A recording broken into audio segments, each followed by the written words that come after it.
O que nós vamos estudar agora é a maneira de se usarem hormônios exógenos para alterar tanto a arquitetura do endométrio quanto a função ovariana, com a finalidade de ou impedir a ovulação ou alterar de alguma maneira o ambiente endometrial para que a gente consiga um efeito contraceptivo.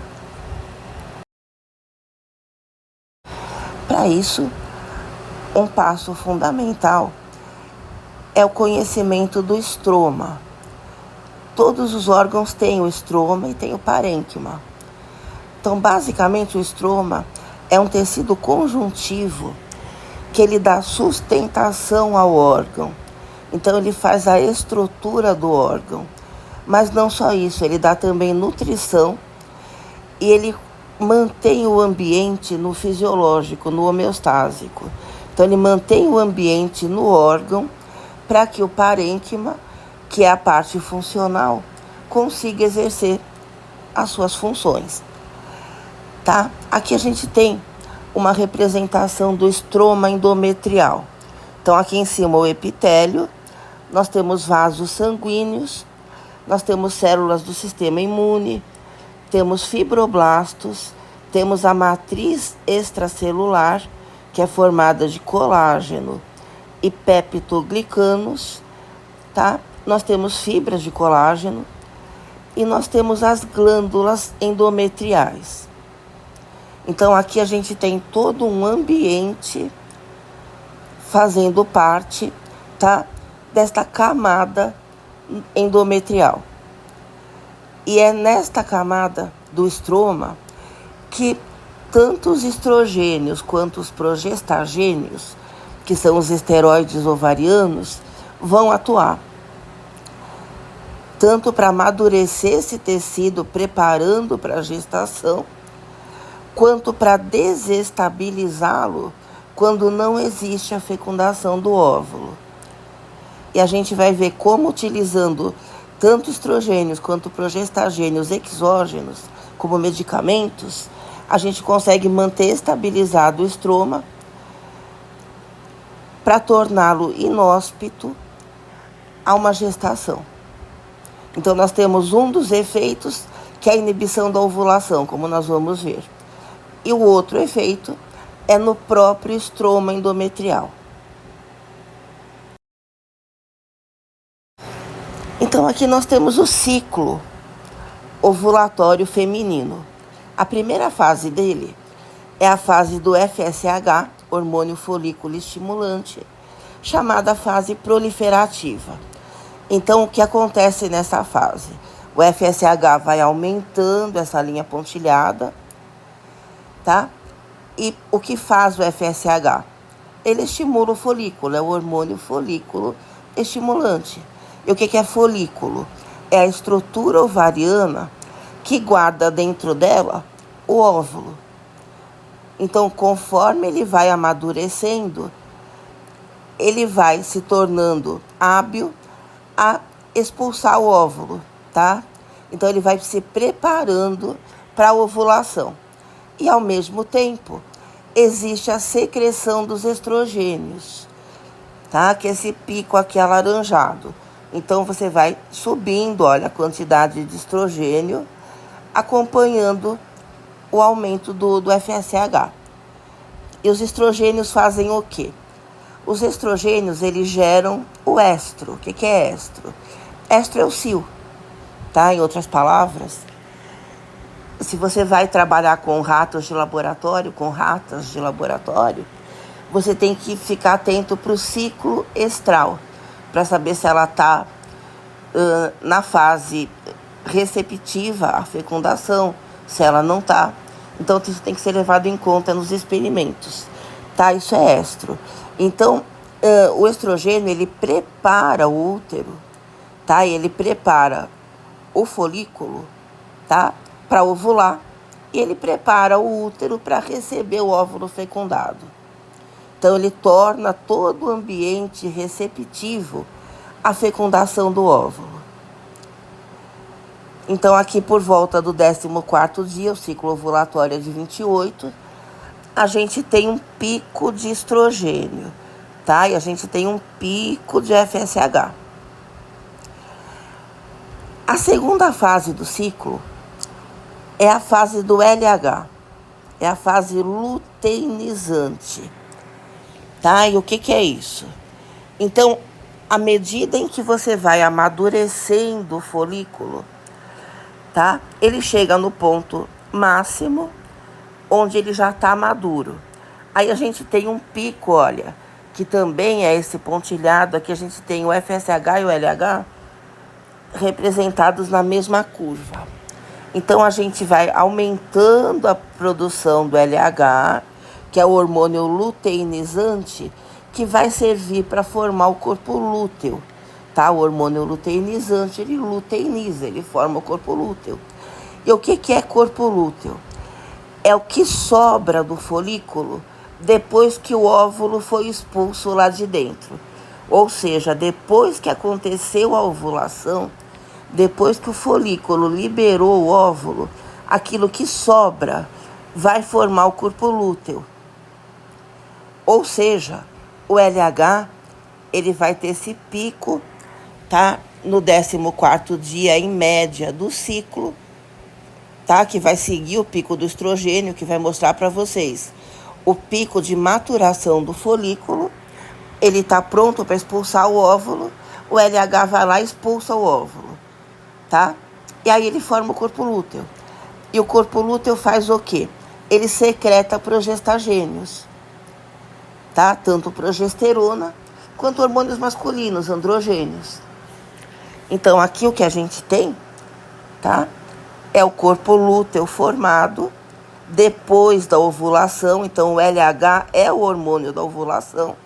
Ele vai tirar o folículo o óvulo de dentro do folículo, para que aquilo que sobrou no folículo, ele transforme em corpo lúteo. Então, você vai ter a secreção do progestagênio, tá? Você tem aqui, olha, na segunda fase do ciclo, você forma um pico de progestagênios. E ele vai servir para quê? Ele vai estabilizar o estroma uterino, o estroma endometrial. Estabilizar como? Ele vai impedir que se descame esse tecido, tá? Porque o estrogênio fez o quê? Ele fez o espessamento. Então, ele espessou o estroma, ele aumentou a vascularização, que é para que aquele ambiente fique propício a você implantar o óvulo fecundado, o embrião, tá? Então, o tecido, o estroma, está pronto para receber o embrião. Quando você forma o corpo lúteo, você tem a ovulação. Então, esse óvulo está pronto para ser fecundado. E o corpo lúteo, aquela parte que sobrou do folículo, começa a produzir os progestagênios para manter aquele tecido do estroma espesso e estável, tá? Para que você tenha ali a implantação do embrião, tá? Então, aqui a gente tem o ciclo. Se a gente tem a fecundação do óvulo, aí o estroma se mantém. Os próprios hormônios que você tem ali nos anexos do embrião, tá? A gonadotrofina coriônica humana, por exemplo, beta-HCG, ela tem efeito de progestagênio também. Então, ela mantém estabilizada essa camada, tá? Se você não tem a fecundação, começa a baixar o progestagênio, tá? O corpo lúteo, ele vai se involuindo, então ele vai diminuindo de tamanho, tá? Até que ele se destrói. E o que você tem aqui? A descamação do estroma, você começa a expulsar aquele tecido descamado, os vasos arrebentam e você tem a menstruação. Perceba que na menstruação, você tem que ter um óvulo não fecundado, tá? Senão é um sangramento, ele não é um sangramento menstrual. É apenas um sangramento. Quando você está transicionando da fase proliferativa, que é do FSH, para a fase luteinizante, que é a fase do LH, você tem a janela de fertilidade.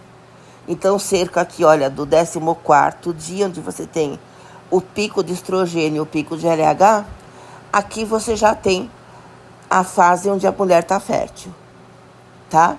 Ou seja, se a mulher não quer ficar fértil, se a ideia é contracepção, você precisa impedir o pico de LH. Então, você impede a ovulação. Todo contraceptivo hormonal impede a ovulação? Não. A gente tem uma forma de contracepção onde a mulher continua ovulando, que é óbvio, é a menos segura delas. Mas as outras todas impedem sim a ovulação, tá? Só isso não.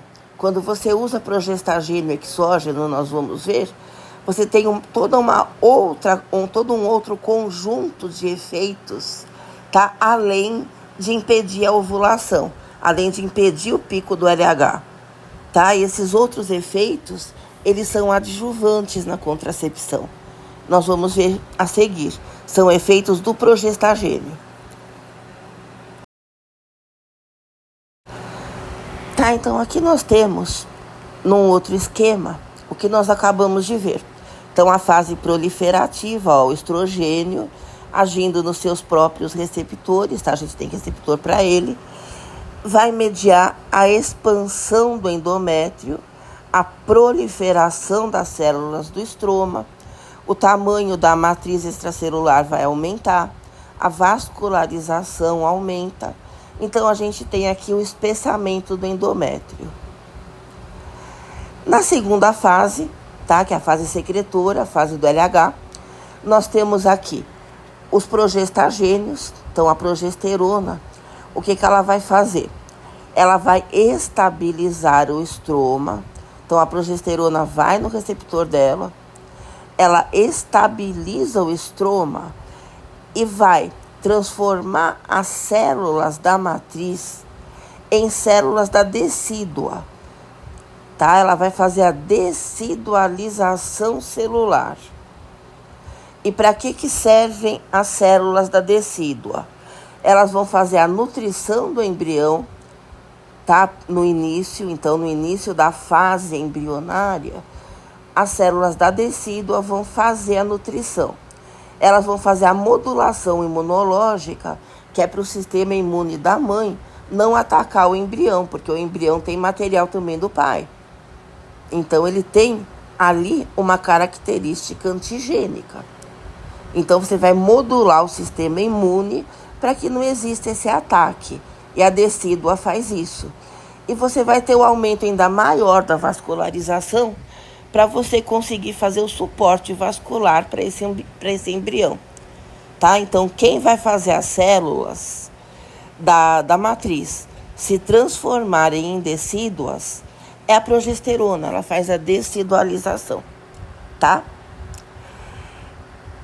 E se você não teve fecundação, o que vai acontecer? O corpo lúteo vai involuindo, você diminui a progesterona, tá? Porque vai regredindo o corpo lúteo. O estrogênio passa a predominar, porque você não está tendo mais progesterona, tá? E você tem aí a cascata isquêmica. Você começa a contrair as arteríolas, vai reduzir a oxigenação desse tecido do estroma, tá? Aquele tecido que foi espessado, ele começa a reduzir a vascularização e você começa a colapsar esse estroma, você começa a descamar ele, tá? E aí você tem o sangramento. Você começa a expulsar esse tecido que se espessou e não foi utilizado. E isso você tem o sangramento menstrual, que vai levar embora também o óvulo não fecundado. Tá? Caso exista a fecundação, você continua tendo produção de progestagênios, principalmente pelo córion, tá? Pelo anexo do embrião. Depois não, depois a mulher começa a produzir de novo a própria progesterona que vai manter a gravidez. Mas no primeiro momento, isso depende mais do próprio embrião do que do organismo materno. Tá? Porque o corpo lúteo, ele é limitado. Chega uma hora que ele para de produzir a progesterona. E como a mulher não está ovulando de novo, ela não vai fazer mais corpos lúteos. Se bem que há situações onde a mulher ovula mesmo grávida. Tá? Isso é raro, mas pode acontecer. Mas normalmente nesse início da gravidez, quem vai manter o estroma estabilizado é mais a gonadotrofina coriônica do que a progesterona da mulher. E os medicamentos, a gente vai ver, tá? Os medicamentos, eles vão impedir que a gente tenha um pico de LH. Aliás, a gente impede todos os picos de FSH, de LH, de estrogênio, de progestagênio. Então você reduz tudo, tá? E artificialmente eles vão estabilizar o estroma, porque você está dando de fora o progestagênio. Então o estroma vai ficar estável, tá? Mais estável na situação antes da parte proliferativa, antes de espessar. Então ele vai se manter estável, mais fino, tá? Antes da fase proliferativa. Ou seja, esse endométrio não está receptivo ao embrião, ele está fino. Ele está estável, tá? Mas na espessura fina. Não na espessura grossa, tá? Na forma espessada pela fase proliferativa, a fase do estrogênio. E, ao mesmo tempo, os progestagênios vão tornar todo o ambiente ali pouco receptivo ao embrião. Tá? O tecido vai estar fino, vai estar atrofiado, o muco vai estar alterado, vai estar mais fino, menos espesso, então ele não está receptivo ao espermatozoide, tá? Porque o espermatozoide ele tem que ficar preso no muco para depois ele subir. Os progestagênios, eles afinam, eles reduzem a densidade e a viscosidade do muco cervical. Então ele não vai manter o espermatozoide ali para ele poder subir. E ele vai alterar as contrações da cérvix, para ela não conseguir empurrar o espermatozoide para cima, para chegar na trompa e fecundar. Então a gente tem um ambiente inóspito no endométrio e a gente tem alterações da cérvix, tanto de muco quanto de contrações, tá? Tudo isso sob efeito dos progestagênios.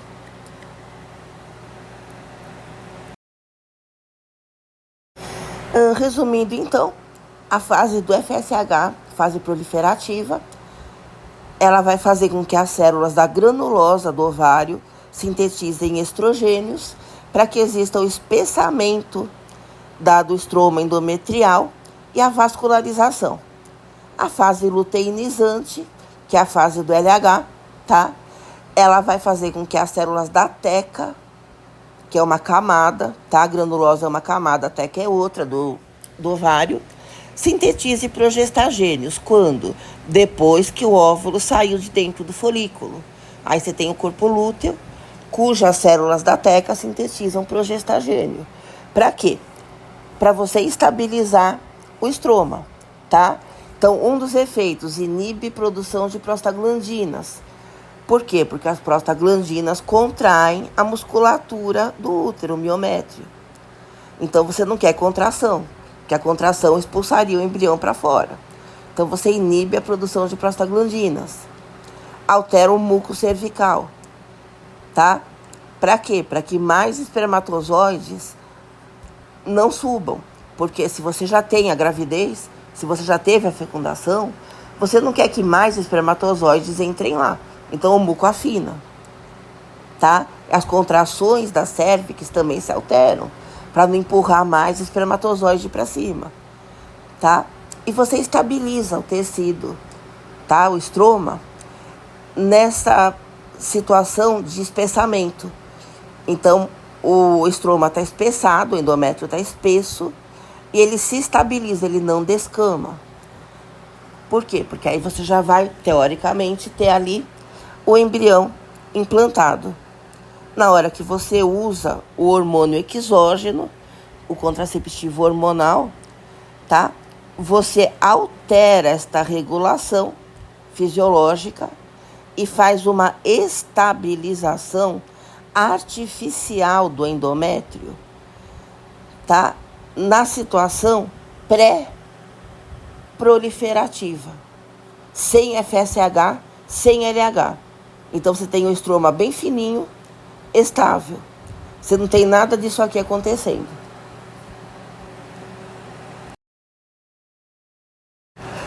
Então, como é que os hormônios exógenos, estrogênios e progestagênios exógenos, vão impedir que todo esse processo que a gente viu aconteça? Para isso, a gente tem que ver como é a liberação do LH e do FSH e como esta liberação vai fazer com que os ovários liberem estrogênios e progestagênios. Em outras palavras, a gente tem que relembrar o eixo hipotálamo, hipófise, ovários.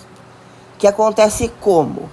O hipotálamo, ele vai produzir GnRH, que é o hormônio liberador de gonadotrofinas. O hormônio liberador de gonadotrofinas, ele age na hipófise, na pituitária, liberando gonadotrofinas. Então, a hipófise vai liberar as gonadotrofinas, que são o FSH e o LH. Os dois vão agir nos ovários, fazendo com que os ovários liberem estrogênios e progestagênios.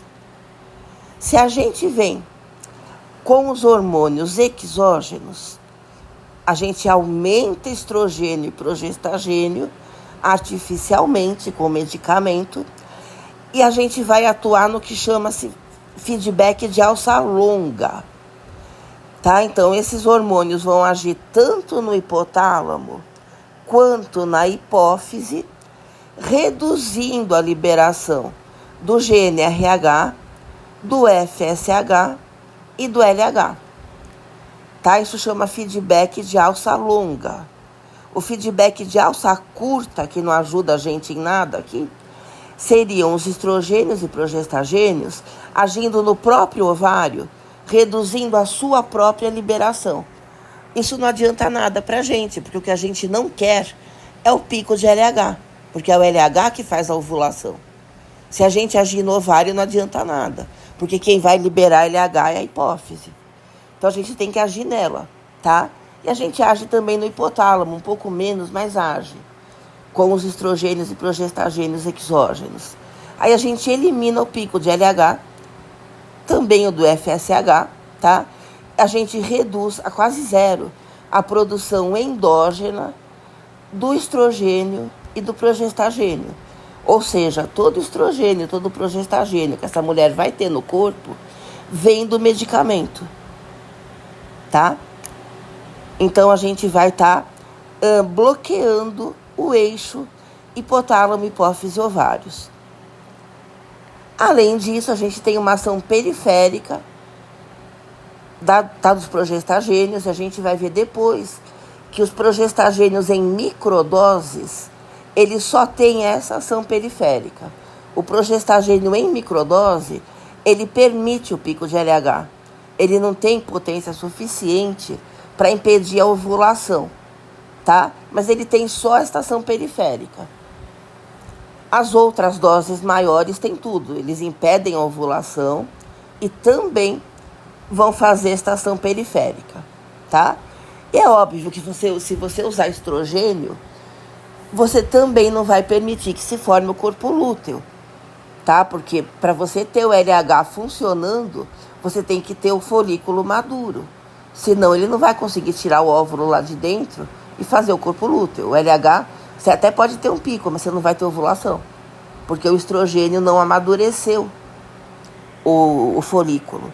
O estrogênio não, perdão, o FSH não amadureceu o folículo. Se você usa estrogênio de fora, você não tem FSH. Você não tem o amadurecimento do folículo. Então você pode até ter pico de LH, se você não usasse o progestagênio junto com o estrogênio, você poderia até ter um pico de LH. Só que não adiantaria nada, porque não tem o folículo maduro para o LH poder fazer ovulação e o corpo lúteo, tá? Então a gente tem esse efeito no ovulatório, tanto do estrogênio quanto do progestagênio. Agora, o progestagênio sozinho, ele tem também essa ação periférica. Ele altera o pH do muco cervical, ele altera as contrações cervicais, tá? E ele altera o movimento da cauda do espermatozoide.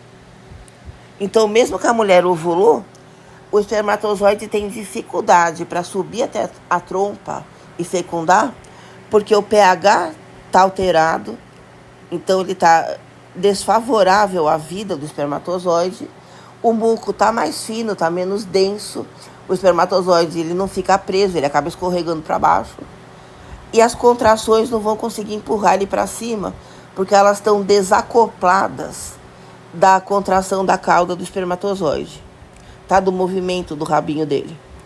Aí você não consegue fazer com que o espermatozoide suba, tá? Então é um efeito adjuvante, tá? Que dificulta ali a presença do espermatozoide na trompa. E em microdoses, os progestagênios fazem só isso. Você continua tendo ovulação, tá? As outras doses de progestagênio e os estrogênios vão impedir a ovulação, tá? E vão também fazer essa parte periférica. Então, como são os medicamentos? A maior parte dos medicamentos contraceptivos orais tem um estrogênio, que é o etinilestradiol, que é um estrogênio sintético de alta potência, que vai fazer a estabilização do estroma e vai controlar o sangramento, tá? E o progestagênio, que a gente pode ter vários, nós vamos ver os principais daqui a pouquinho, eles vão impedir a ovulação, porque você vai impedir que se forme o pico de LH. O estrogênio vai impedir que se aumente o FSH, ou seja, você não tem o espessamento do estroma. Você estabiliza o tecido endometrial, estabiliza o estroma endometrial fino. Você não tem o espessamento, tá? E não vai ter sangramento porque você não tem a vascularização aumentada, porque você não tem FSH liberado.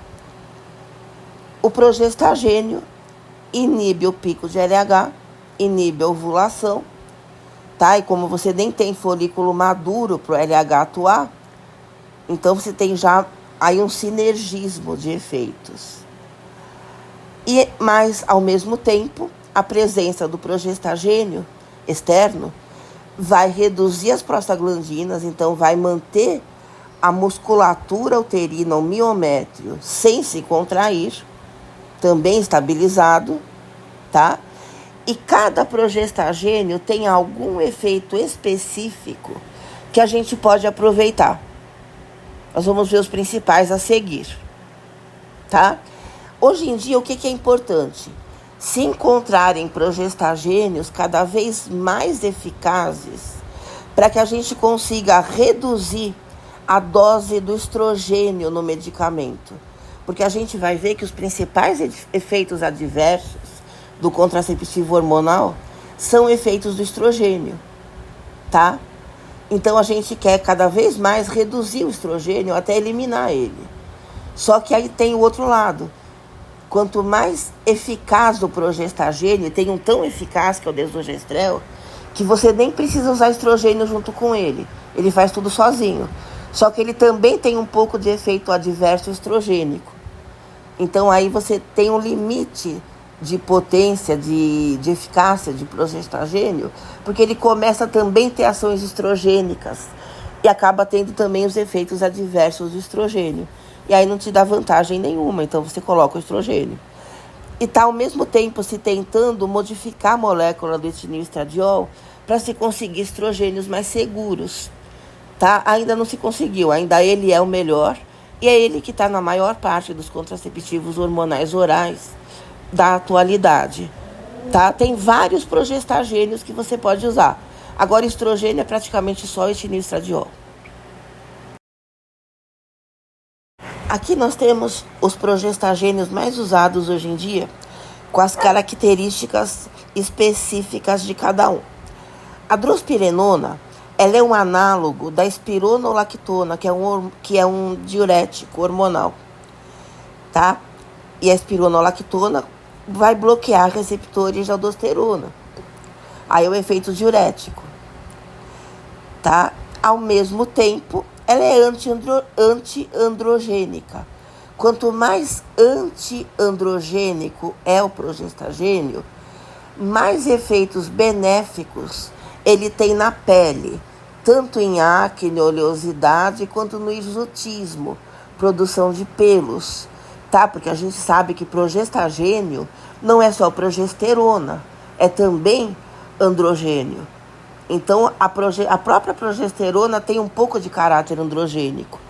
Então, quanto menor o efeito androgênico, ou quanto mais anti-androgênico é o progestagênio, mais benéfico ele é para a pele. Então, aqui a gente tem a drospirenona, tá? Tendo impacto positivo na pele, controlando acne e oleosidade. E a gente tem também um pouco de efeito diurético, porque ela é um derivado de um diurético, da espironolactona. Então, reduz a retenção de líquido que os estrogênios vão proporcionar, tá? Daqui a pouco a gente vai ver o estrogênio retém líquido, tá? A ciproterona, ele é um antiandrogênico de extrema potência. Então, se a acne hormonal da paciente é grave, a ciproterona é o padrão ouro, é o melhor medicamento, tanto para a acne hormonal, quanto para a oleosidade da pele de fundo hormonal, para hirsutismo de fundo hormonal e para virilização de fundo hormonal, tá? Então, são utilizações desse progestagênio além da contracepção hormonal. Tá? Ciproterona é o Diane 35. Drospirenona é o progestagênio do Yasmin antigamente. Hoje é Yas. E o desogestrel? Desogestrel é o Cerazete. Ele pode ser usado sem estrogênio, porque ele tem alta potência no ovulatório. Ele não precisa do estrogênio para suprimir a produção do FSH. Ele próprio suprime. Então, ele suprime os dois. O problema é que ele tem um pouco de efeito estrogênico, tá? Então, alguns efeitos adversos do estrogênio ele também vai ter, com bem menos intensidade, mas ele tem. Então, tem que tomar cuidado, tá? Ele tem um pouco de risco vascular.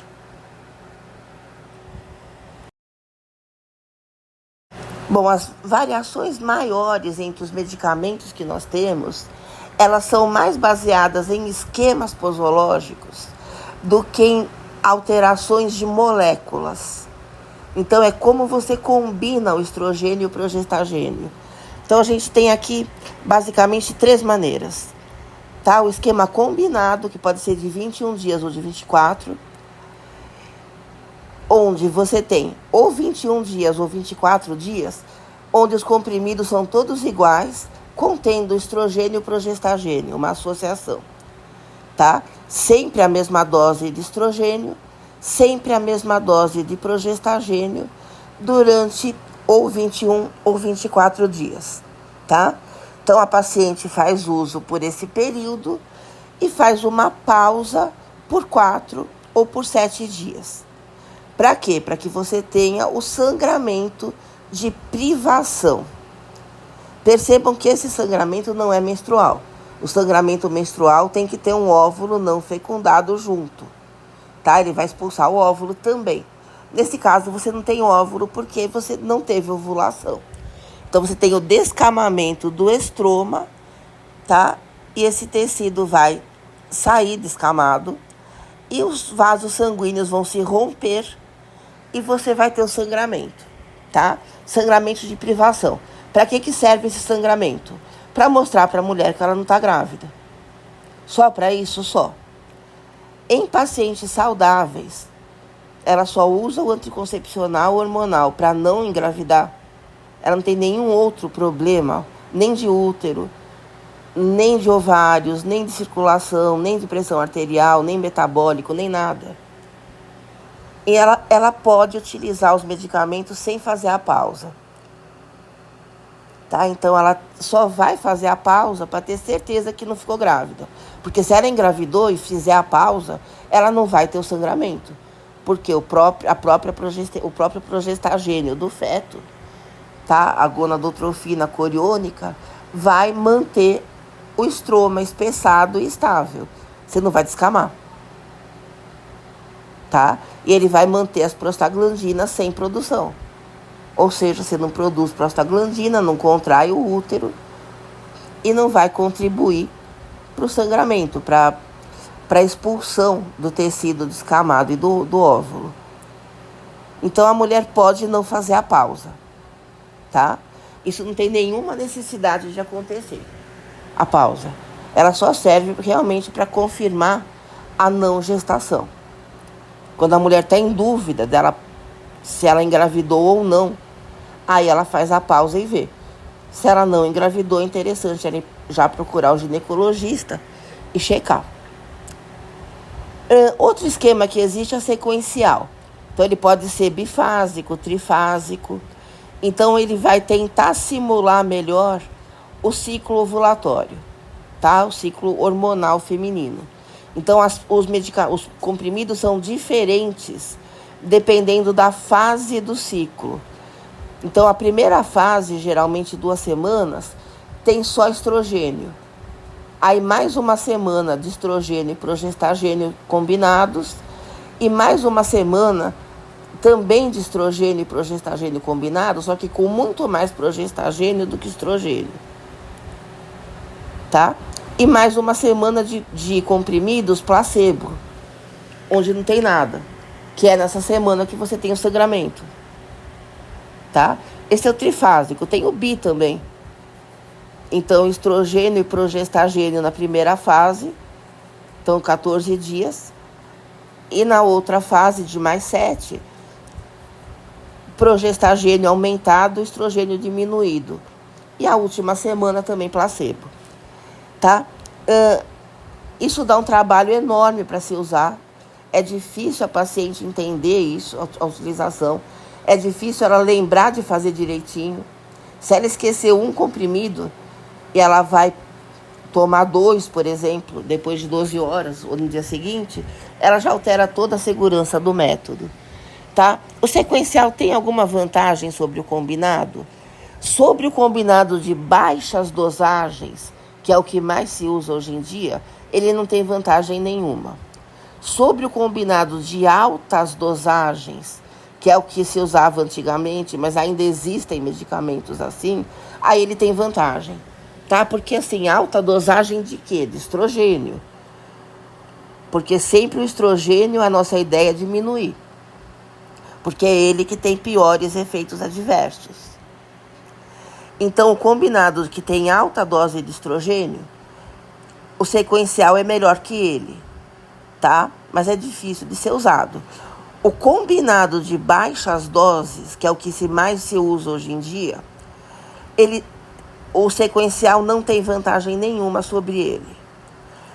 Tá? O esquema sequencial hoje em dia ele é mais usado quando a mulher tem sangramento de escape e você quer corrigir esse sangramento. A gente vai falar já do escape. Aí o sequencial ele pode ser útil. Do contrário, hoje em dia ele não tem grandes vantagens, não. E a gente tem esquema só de progestagênio. O progestagênio isolado, ou em microdoses, onde você não tem a dose anovulatória, ou seja, a mulher ovula, ou progestagênio isolado em baixas dosagens, que é o desogestrel, o Cerazette, onde existe o efeito anovulatório, não só o periférico. Tá? Seja a microdose, seja a dose baixa, você usa sem pausa, tá? Ele usa os 28 dias e você continua usando. Na microdose, como a mulher ovulou, ela vai menstruar. No progestagênio em baixas doses, no desogestrel, tem mulheres que têm o sangramento. que é um sangramento de escape. A gente depois vai falar sobre ele. Se esse sangramento de escape passa de 4 períodos seguidos, provavelmente a mulher está ovulando. Então, o desogestrel, ele não é onovulatório em todas as pacientes. É na maioria. E nessa maioria, depois de 1 ou 2 ciclos em que você utiliza, a mulher para de ter sangramento de privação. Ela não tem. A não ser que ela pare de usar, se ela tiver dúvida, se ela engravidou ou não, ela para o desogestrel, aí ela deve sangrar, se ela não estiver grávida. Se ela continuar utilizando e ele é usado sem pausa nenhuma, a maioria das pacientes não tem sangramento de privação. Só que muitas delas, não é a maioria, é a minoria, mas são muitas mulheres mesmo assim, tem um sangramento de escape persistente. Essas mulheres provavelmente estão ovulando. O desogestrel nelas não foi suficiente para impedir a ovulação. Aí pode ser da vontade dessas mulheres mudar de método para um combinado, porque para elas é mais seguro. Se ela está ovulando, a segurança do método vai cair, tá? Se ela não ovula, a segurança do progestagênio isolado é a mesma do combinado de baixa dose, tá? 99,95% para frente. Agora, se ela ovula, aí cai. E a microdose é cerca de 90% a segurança, tá? Porque a mulher está ovulando. Então, vamos falar de uma coisa extremamente importante, que é o sporing, que é o sangramento de escape, que é aquele sangramento que a mulher tem enquanto ela está utilizando o contraceptivo. Não é o sangramento de privação que ela tem quando ela para. Tá? Ela está usando o medicamento e ela está sangrando mesmo assim. Isso mostra que não aconteceu a estabilização do estroma. O estroma estável, ele não sangra. Ele não descama e os vasos sanguíneos não arrebentam, tá? Agora, se você não tem a estabilização correta do estroma, ele vai descamar e vai haver sangramento, tá? Por que que ele pode ficar instável? Por falta de estrogênio, por falta de progestagênio ou por falta dos dois. Como que a gente sabe? A gente sabe pelo período do ciclo onde acontece o sangramento de escape. Então, vamos ver agora como é que a gente consegue identificar o que está faltando nesse estroma para que a gente tenha ele estabilizado. Se o sangramento de escape é na fase proliferativa do ciclo, tá? Nos primeiros 14 dias, significa que está faltando estrogênio. Tá? Então, a dose de estrogênio do medicamento está muito baixa. Tá? Então, você tem a fragilidade capilar inicial. Então, você não estabilizou aquele estroma na espessura baixa. Tá? Ele está pouco espesso porque você não está fazendo FSH. Só que os vasos sanguíneos não estão estabilizados. Mesmo com o estroma fino, os vasos estão arrebentando, tá? Você tem que fazer o quê? Aumentar o estrogênio. Se acontece depois do 14º dia, tá, do ciclo, é a fase luteinizante. Significa que está faltando progestagênio. Ou seja, o organismo da mulher está produzindo prostaglandinas lá no endométrio. E a musculatura, tá, o miométrio, começa a contrair. Aí você está arrebentando os vasos sanguíneos e está acontecendo esse sangramento na segunda fase do ciclo. Aí ou você aumenta o progestagênio ou você opta por um mais potente. Tá? É nesse tipo de situação que o esquema sequencial pode ajudar. Porque no sequencial você pode aumentar o estrogênio no início sem aumentar no ciclo inteiro. Então você reduz um pouquinho a carga de estrogênio nessa mulher. Que o estrogênio é quem tem mais quantidade e mais intensidade de efeitos adversos, tá? E na segunda fase você consegue aumentar só o progestagênio. E se você está sangrando mais de 4 ciclos durante o ciclo inteiro, ou seja, está faltando os 2 hormônios, geralmente isso acontece quando você usa o desogestrel, que é o progestagênio isolado. Isso está indicando normalmente que a mulher está ovulando.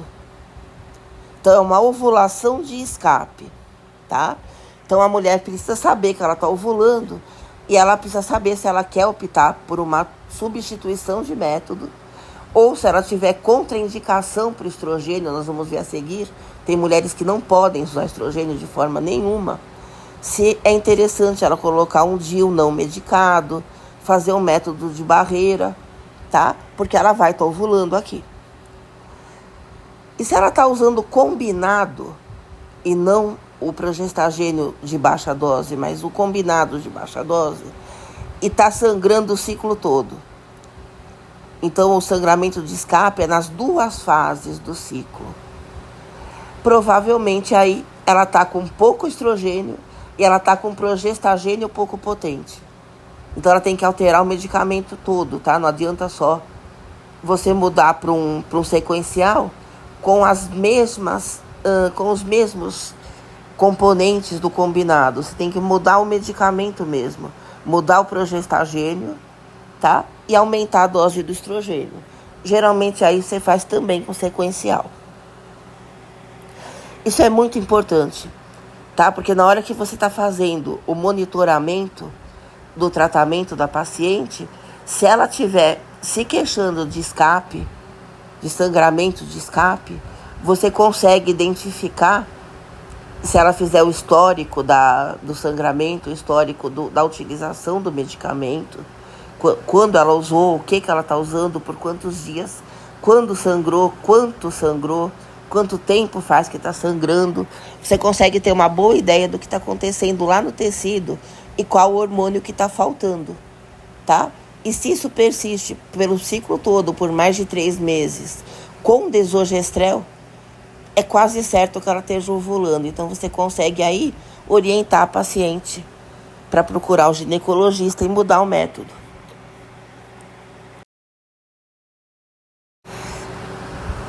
Em termos de efeitos adversos, nós temos 2 grandes conjuntos de efeitos adversos dos esteroides ovarianos: o cardiovascular e o metabólico. Tá? Então, começando pelo cardiovascular, o mais importante de tudo é que o estrogênio aumenta a coagulação do sangue. Tá? Ele vai aumentar a produção de fatores de coagulação. Outro efeito, ele vai aumentar a aldosterona. Ou seja, você tem o aumento da coagulação do sangue, que é o risco mais importante de todos, e você vai ter a retenção de sódio e água, levando ao aumento da pressão arterial, tá? Isso leva às contraindicações absolutas do uso do estrogênio. História pessoal de trombose venosa profunda, de AVC ou de embolia pulmonar.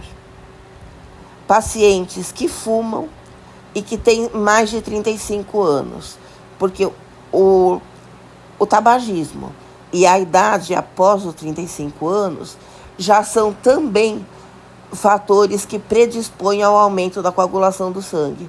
Você soma isso com o estrogênio e você já tem aqui um efeito proibitivo. E a história pessoal de hipertensão arterial não controlada, infarto do miocárdio, tá? Hipertensão pulmonar, retenção de líquido, edema de extremidades, isso na paciente, tá? E são contraindicações absolutas. Contraindicações relativas, ou seja, a paciente até pode usar o estrogênio, mas com muita cautela e com muito seguimento pelos profissionais. Isso quando ela tem parentes de primeiro grau, então mãe e irmãs, que tem esses problemas, essas intercorrências aqui, antes da menopausa. Então, elas tiveram trombose venosa profunda, AVC, embolia, infarto do miocárdio, edema, pulmonar, retenção de líquido, edema de extremidade, tudo isso antes da menopausa, tá? Então, aí é uma contraindicação relativa.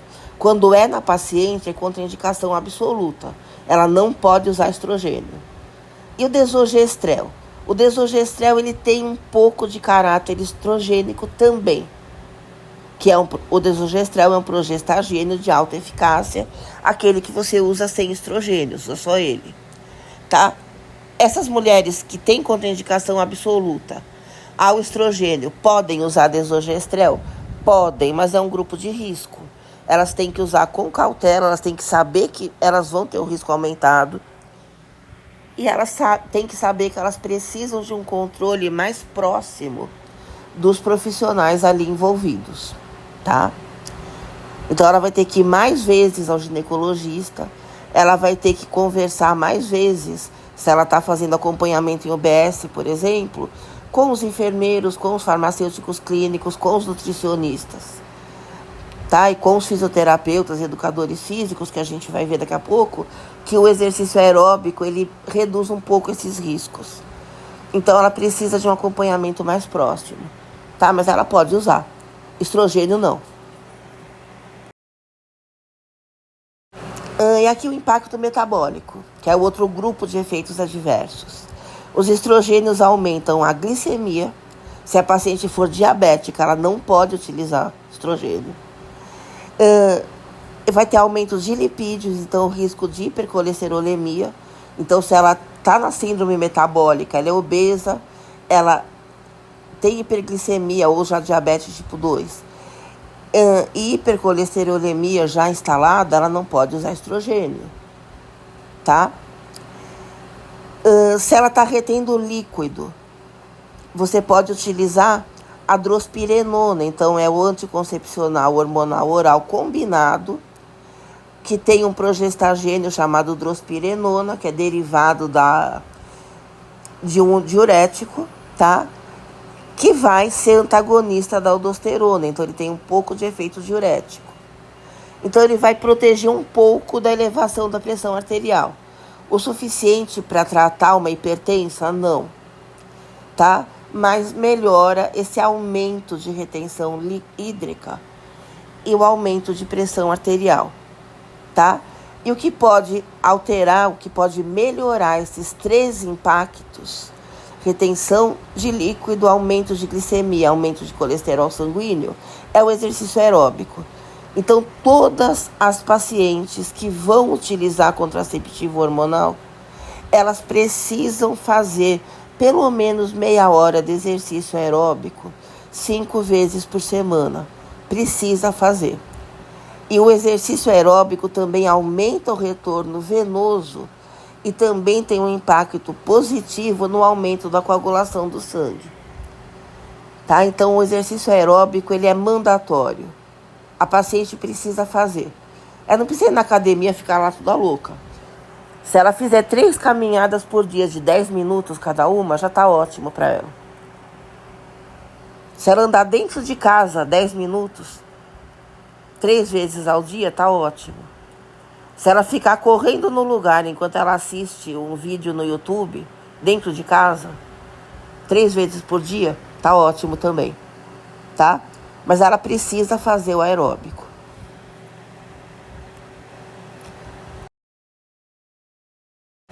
Resumindo, então, riscos sistêmicos e contraindicações absolutas para o uso do estrogênio, tá? Que são contraindicações relativas para o uso do progestagênio isolado, do desogestrel. Na coagulação, então, aumento da síntese de fatores de coagulação, aumento da coagulação do sangue. Contraindicações absolutas, história pessoal ou familiar de primeiro grau, de trombose venosa profunda, embolia pulmonar, AVC, tromboembolismo venoso, tabagismo acima dos 35 anos e a enxaqueca com aura, que é a enxaqueca que é mais de fundo vascular. Enxaqueca sem aura não é contraindicação absoluta, é relativa, tá? Histórico familiar de primeiro grau Então, mãe e irmãs antes da menopausa é contraindicação absoluta. Depois da menopausa é contraindicação relativa. A mulher pode usar o estrogênio, mas com cautela. No eixo cardiovascular, o aumento da aldosterona, que leva à retenção de sódio e água, e há picos de pressão arterial. Então, aqui contraindicações absolutas: infarto do miocárdio da paciente, hipertensão não controlada da paciente, história de infarto em parentes de primeiro grau antes da menopausa. Depois da menopausa é contraindicação relativa. No eixo metabólico e no eixo tecidual, tá, oncológico, aumento da glicemia, aumento do colesterol sanguíneo, tá? E é óbvio, alterações diretas teciduais, dependentes de estrogênio, de progestagênio, dos dois. Então, diabetes, aqui o diabetes complicado, então diabetes com vasculopatia. Aqui você já tem uma contraindicação absoluta, tá? E carcinomas dependentes de endométrio, carcinomas dependentes de estrogênio e de progestagênio, tá? Ou seja, mama, endométrio, ovários, os ovários não tá aqui, mas também. Ou na paciente, ou em pacientes de primeiro grau, tá? Isso antes da menopausa. Em parentes de primeiro grau, depois da menopausa, já é contraindicação relativa, tá bom?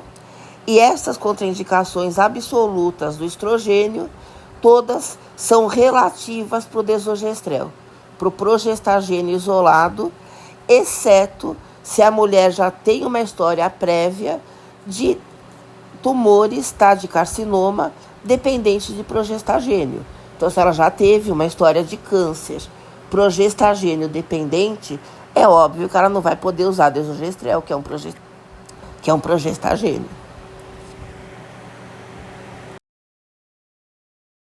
Tá, o desogestrel, ó. O desogestrel, ele tem um pouco de atividade intrínseca estrogênica.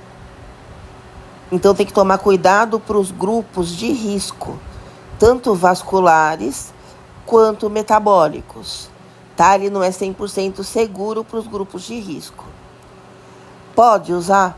Pode. Só que tem que ter muita cautela. Ou seja, essas mulheres têm contraindicação relativa. O exercício aeróbico melhora. Então, assim, você vai reduzir o risco de coagulação aumentada, porque você vai aumentar o retorno venoso, tá? Vai otimizar o perfil lipídico, aumentando o colesterol HDL, reduzindo o LDL, e você reduz também a glicemia, tá? Na diabética, não, mas você reduz na mulher que já está no risco de, por exemplo, síndrome metabólica, ela é obesa, tá? Ela está em sobrepeso, mas ela não é diabética. Mas ela tem picos de hiperglicemia. Ela é obesa, ela não é... se você vê a bioquímica do sangue, ela tá com o colesterol LDL aumentado, mas não tá acima do nível de risco, tá? Essa mulher fazendo exercício aeróbico, ela baixa esses valores. Então, assim, se vai usar contraceptivo hormonal, qualquer um que seja, a mulher precisa do exercício aeróbico, tá? E quanto mais em risco ela estiver, em risco metabólico, mais importante é uma dieta. Então, dieta de baixo carboidrato, dieta com menos gordura saturada. Por isso é sempre interessante que essa mulher tenha já uma prescrição inicial de um grupo de profissionais, porque aí o nutricionista acompanha isso, tá? Então, a dieta também é importante aqui, não é só ela pegar o medicamento e começar a usar, porque isso vai alterar toda a bioquímica do organismo dela, são hormônios. Indicações agora para os contraceptivos hormonais, sem ser a contracepção. Então, começando por síndrome dos ovários policísticos e acne hormonal, tá? tá? Você vai aqui reduzir tanto a testosterona livre quanto o efeito dela no receptor, com o efeito antiandrogênico do progestagênio. Você pode usar ciproterona, que é a mais potente, que é o Diane 35, ou a drospirenona, que é o IAS, tá? Então aqui você vai ter o bloqueio do eixo hipotálamo, hipófise e ovários, tá? E vai ter o efeito antiandrogênico aqui na unidade pilosebácea. Então você vai reduzir a produção de pelo e vai reduzir a produção de gordura na pele, tá? Eles são contraceptivos, obviamente. Se a mulher quer a contracepção, ela também vai ter, tá? E na síndrome de ovários policísticos, você vai estabilizar o aporte de estrogênio e progestagênio, não vai depender do ovário da mulher.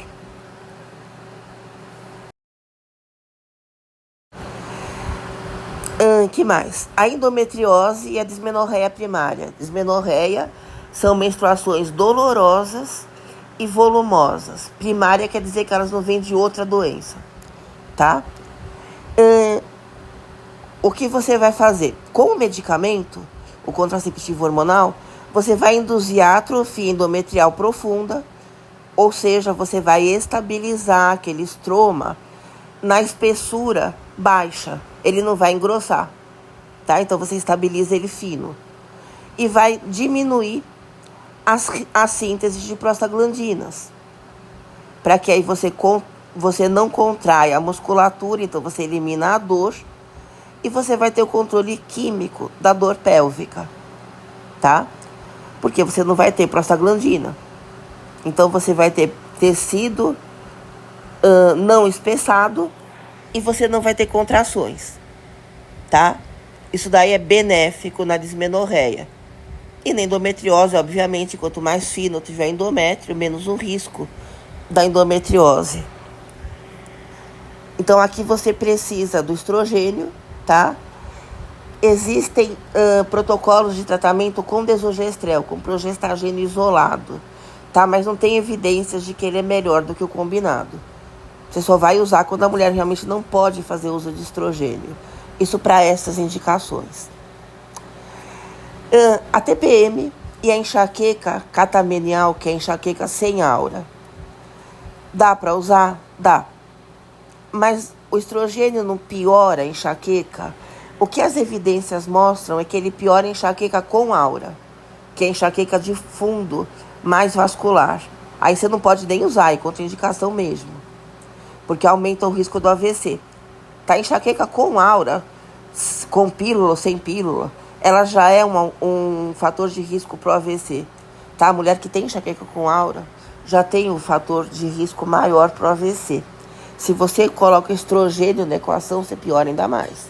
Mas a enxaqueca pré-menstrual, sem aura, geralmente quando você utiliza o contraceptivo hormonal, você reduz essa enxaqueca.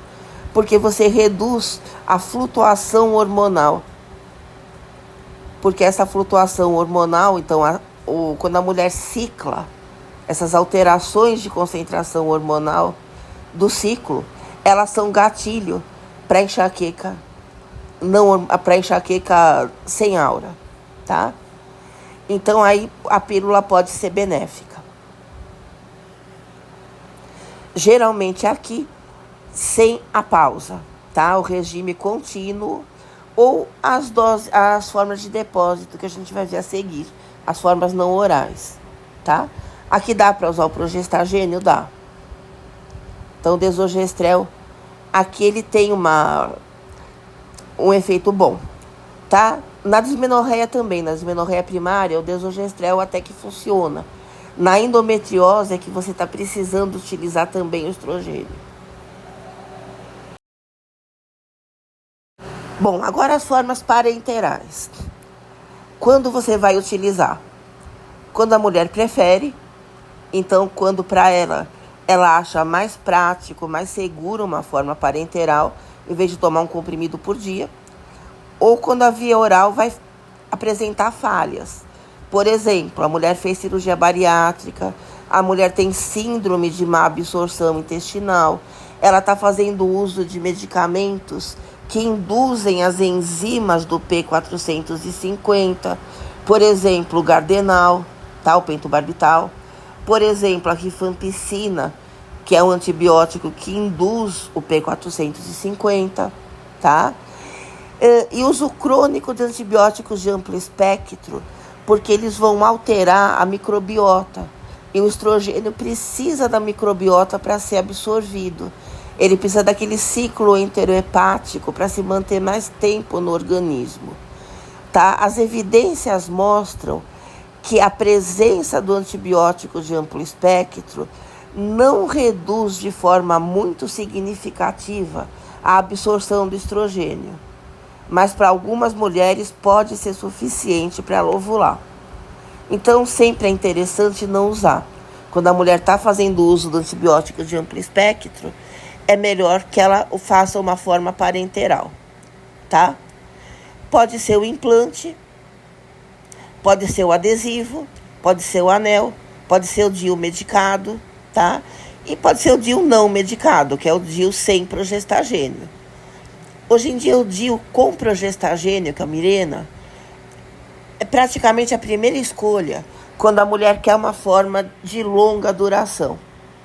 Se o corpo da mulher não expulsa esse DIU, porque dependendo da morfologia do útero, o corpo pode não aceitar o DIU, ele expulsa ele. Aí não tem o que fazer. Agora, se o corpo da mulher não expulsa o DIU é o que apresenta maiores vantagens. Existem, hoje em dia, autores que estão dizendo que o DIU medicado com progestagênio, ele é superior à contracepção oral em qualquer mulher. Não só a mulher que precisa de uma forma de longo prazo. Porque o que eles dizem, que retirando esse DIU, quando a mulher decide engravidar, o tempo que leva para ela voltar a ovular e para ela ter o espessamento do útero, o estroma, voltando ao fisiológico, é mais ou menos equivalente ao tempo que demora quando ela para de usar o medicamento oral. Então, eles estão até preferindo indicar para as pacientes a colocação do DIU. Só que quem colocar esse DIU tem que ser um médico preparado. Tá? O médico tem que saber o que ele está fazendo. Porque se o médico não sabe fazer, se ele não tem experiência, se ele erra, ele pode fazer essa mulher ficar estéril por causa da vida. Ela pode até perder o útero. Então tem que ver quem vai colocar. Tá? Mas supondo que o médico sabe o que ele está fazendo, está se formando uma evidência da superioridade desse método até ao método oral. Muitas mulheres estão preferindo, tá? Que tipo de hormônios existem no implante, no adesivo, no anel? Ou na injeção, tá? No implante, a gente tem implante só de progestagênio e a gente tem um implante combinado, tá? É como se um pouco por dia, cada vez que o sangue passa por aquele implante, ele retirasse o equivalente a um comprimido, tanto combinado quanto de progestagênio, durante o tempo em que o implante fica, tá? Tem de 1 ano, então você coloca só um daqueles bastõezinhos, tem de 3, tem de 5. Então depende do que a mulher prefere, ou do que ela precisa. Porque tem mulheres que não podem ficar grávidas, ela tem a contraindicação absoluta para a gravidez. Então aí ela precisa de uma forma realmente que fique pelo tempo. O adesivo e o anel vaginal geralmente tem os dois. Você tem estrogênio e progestagênio. Também é como se uma pílula combinada por dia fosse sendo liberada.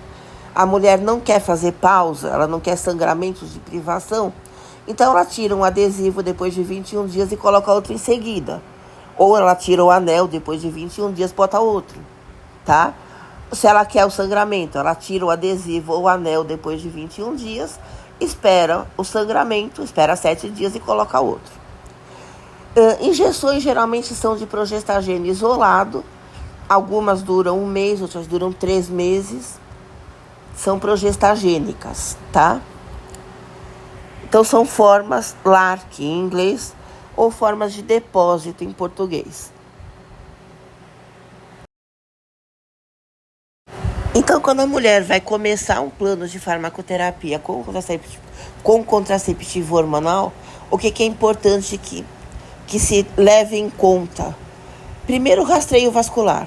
Então, tem que investigar varizes, enxaqueca com aura, histórico de trombose venosa profunda ou AVC, tanto nela quanto em parentes de primeiro grau. Tá? E nessas parentes tem que ver se é antes da menopausa ou se é depois.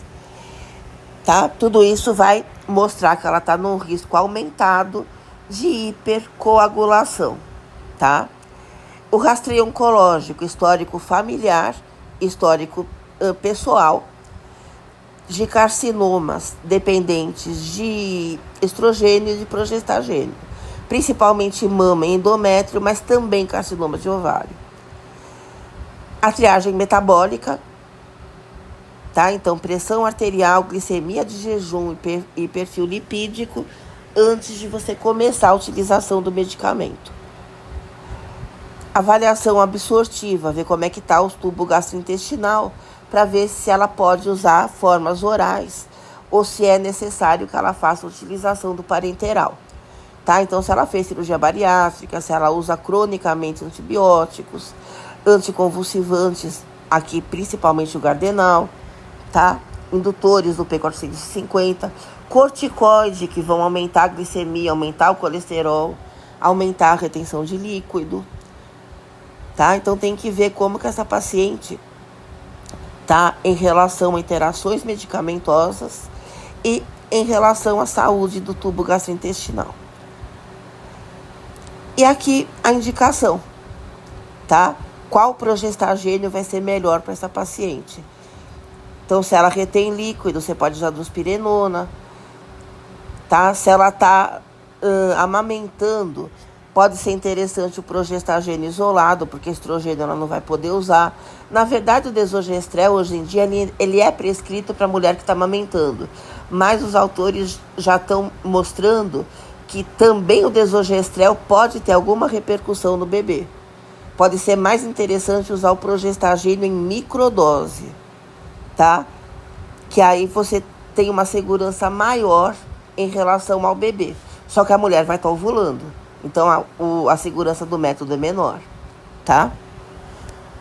Então, tem que ver o que a mulher deseja para que se escolha o medicamento ideal na forma ideal, pelo tempo ideal.